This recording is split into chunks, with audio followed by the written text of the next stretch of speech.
Bismillahirrahmanirrahim. Assalamualaikum warahmatullahi wabarakatuh.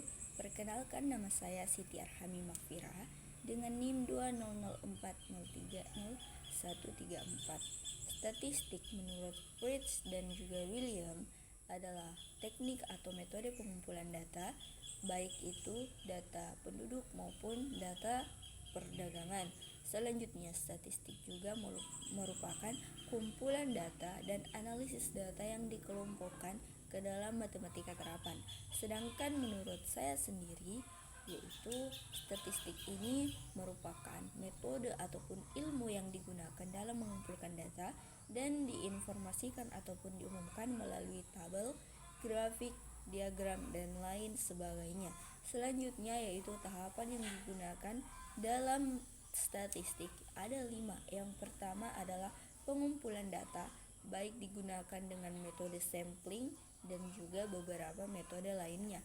Yang kedua, setelah data terkumpul, maka dilakukanlah penyusunan. Penyusunan ini bisa dilakukan dengan cara mengedit dan juga lain sebagainya. Setelah diedit ataupun data setelah disusun, maka diinformasikan. Nah, setelah diinformasikan, maka ada yang namanya analisis data melalui average, korelasi, dan juga lain-lainnya. Yang terakhir yaitu interpretasi. Selanjutnya, data ini terbagi menjadi 2 jenis dan juga sumber-sumber data. Yang pertama yaitu primer, yang kedua adalah sekunder. Data primer adalah data yang diambil dari misalnya kita melakukan wawancara kepada responden ataupun meminta informasi dari responden, contohnya seperti kuesioner. Selanjutnya, data sekunder adalah data yang diambil dari informasi yang telah dipublikasikan melalui sosial media, koran, dan juga lain sebagainya. Bisa juga dari analisis data BPS, Badan Pusat Statistik, ada juga data pemerintahan, arsip, dan lain-lain. Selanjutnya yaitu populasi dan sampel. Populasi adalah sekumpulan objek ataupun subjek yang di dalamnya ada kualitas dan juga karakteristik. Sedangkan dari sampel adalah bagian terkecil dari populasi yang memiliki karakteristik atau kualitas dan nilai tertentu yang akan dijadikan bahan penelitian.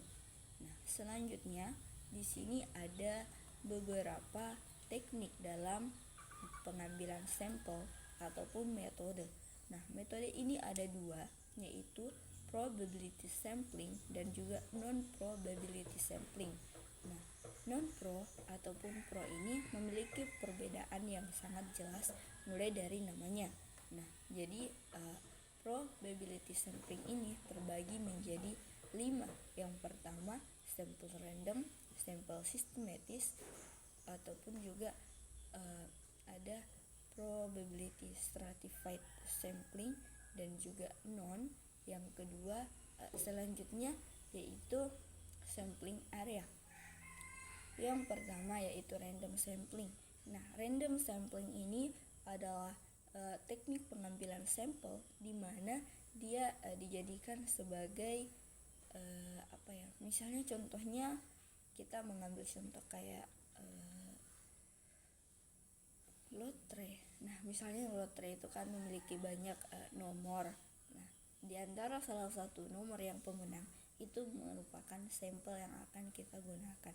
Selanjutnya, sampel sistematis. Nah, sampel sistematis ini bisa dikatakan hampir sama dengan sampel random. Kenapa? Karena mereka juga memiliki teknik yang sama, cuman di akhir dia memiliki teknik lain yang ada namanya interval. Nah, selanjutnya yaitu selanjutnya proportional stratified sample, di mana sampel ini diambil dengan menggunakan rumus, yaitu jumlah berstrata dibagi dengan jumlah total lalu dikalikan dengan jumlah sampel atau kuota yang disediakan. Selanjutnya untuk non proportional stratified random sampling itu digunakan ataupun mengambil dari misalnya dari sekolahan, kita mengambil dari siswa kelas 1, 2, 3 dan sampel yang diambil adalah jumlah dari ketiga kelas yang paling terkecil. Nah, kita mulai dari situ, selebihnya akan diukur sesuai dengan yang kita gunakan. Selanjutnya yaitu sampling area, di mana sampling area ini digunakan ketika kita memasuki sebuah wilayah, di mana wilayah tersebut akan digunakan sebagai sampel dari keseluruhan populasi yang disediakan. Selanjutnya yaitu non-probability sampling. Nah, non-probability sampling ini terbagi juga menjadi beberapa. Misalnya yang pertama sampling kuota, di mana sampling kuota ini dia lebih kepada ketika mengambil sampel dia menggunakan seperti kuesioner karena sudah disediakan beberapa disediakan beberapa karakteristik dalamnya sampai memenuhi kuota yang tersedia, tetapi dengan sembarang orang. Nah, selanjutnya yaitu sampling purposive, di mana sampling purposive ini adalah sampel yang atau teknik yang digunakan yang lebih sering, yaitu ketika digunakan pada usia 60, 4-40 atau 20 ke atas, dan juga pria dan wanita yang telah menikah, misalnya digunakan dalam sensus kependudukan.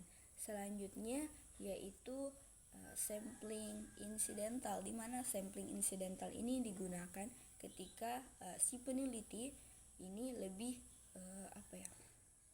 dia tuh kayak lebih tidak terlalu memperdulikan siapapun yang dijadikan sampel, karena sampel yang digunakan misalnya dalam kasus Indomaret kita menggunakan sampel pelanggan, bagaimana kepuasan pelanggan terhadap pelayanan, maka siapapun pelanggan yang datang itu berhak menjadi sampel. Nah, jadi bisa dikatakan bahwa sampling incidental ini lebih tepat kepada yang kebetulan. Nah, selanjutnya yaitu teknik sampel jenuh, di mana teknik sampel jenuh ini adalah mengambil semua dari populasi sebagai sampel. Misalnya ketika kita ingin dalam sebuah sekolahan kita ingin meneliti tentang cara mengajar guru-guru dan juga kepuasan mereka dalam sekolah itu, maka misalnya dalam jumlah guru itu hanya terdiri dari 12 orang sebagai populasi, maka populasi tersebut akan dijadikan sebagai sampel keseluruhan. Selanjutnya yaitu sampling snowball, di mana sampling snowball ini sering digunakan dalam kasus hukum. Misalnya ketika salah satu perkumpulan itu memiliki satu orang yang ditangkap polisi lalu diinterogasi dan dia menggunakan narkoba. Nah, setelah dia menggunakan narkoba ternyata dikorek informasi lagi, maka dia mengaitkan lagi teman yang satu. Semakin lama diproses, maka semakin banyak sampel yang diambil dari kasus tersebut. Baiklah, mungkin cukup sekian. Saya akhiri dengan ucapan wallahul muwaffiq ila aqwamit thoriq. Wassalamualaikum warahmatullahi wabarakatuh, dan terima kasih.